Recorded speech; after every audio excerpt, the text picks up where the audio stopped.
Farming में आज हम ये जो हिमाचल के अंदर नोनी यूनिवर्सिटी है यहाँ पे आए हुए हैं।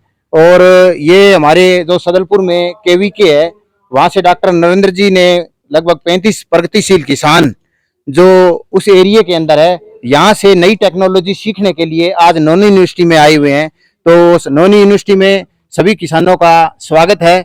और यहाँ पर हमारे प्रगतिशील किसान हंसराज जी, उनसे मैं पूछना चाहूंगा आज किस लिए आप यहाँ यूनिवर्सिटी में इतनी दूर किस लिए पहुंचे हो? यहाँ जानकारी लेने के लिए, किसान खेती नई तकनीकी के लिए आए हैं। अच्छा, विनोद जी कुछ कहना चाहोगे आप? बिल्कुल बिल्कुल जी, यहाँ पे हम पूरी जानकारी लेने आए हैं यहाँ पे हिमाचल में।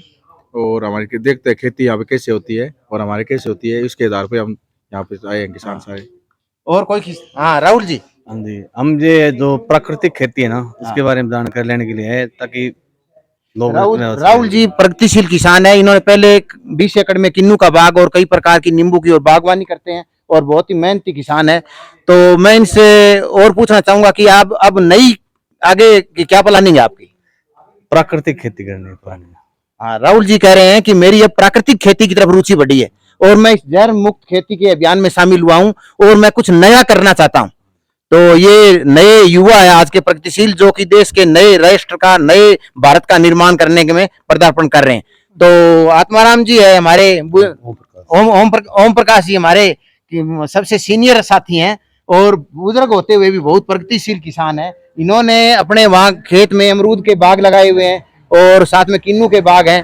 तो मेहनती प्रगतिशील किसान है और आज से 15-20 साल पहले ही ये बहुत ही इस बागवानी के वाले क्षेत्र में आगे बढ़े हुए हैं। तो मैं इनसे कहना चाहूंगा कि वो भी अपने 2 शब्द कहें। मैं यहाँ इनकी हिमाचल प्रदेश की नई खेती सीखने के लिए आया हूँ, देखने के लिए कि हमारी खेती में और इनकी खेती में क्या अंतर है, वो थोड़ा जानकारी लेने के लिए आया हूँ। ठीक है, मैं बहुत बहुत धन्यवाद करता हूँ सर का।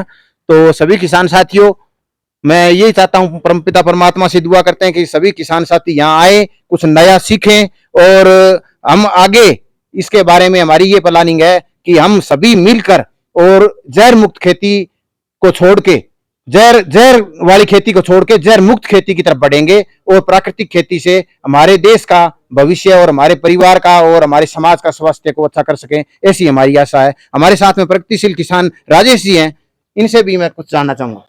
हम भी नई जानकारी लिए आए हैं जी। बहुत बहुत धन्यवाद। हाँ सर आप। हाँ जी, ये यूनिवर्सिटी की तरफ से एक प्रगतिशील किसानों को यहाँ नोनी यूनिवर्सिटी में लाया गया है। यहाँ बहुत कुछ देखने को और सीखने को मिलेगा प्राकृतिक खेती के बारे में। ठीक है सर, इसी 2 मिनट। हाँ लो सर, 2 मिनट बोलना चाहते हैं ओम प्रकाश जी। मैं किसानों, सभी किसानों से, हमारे देश के जो युवा, खासकर युवा किसानों के लिए एक संदेश देना चाहता हूँ। एक समय ऐसा था जब हमारे देश में अनाज की कमी थी, खाद्य अनाज की बहुत ज़्यादा कमी थी, हमें दूसरे देशों से अनाज मंगाना पड़ता था।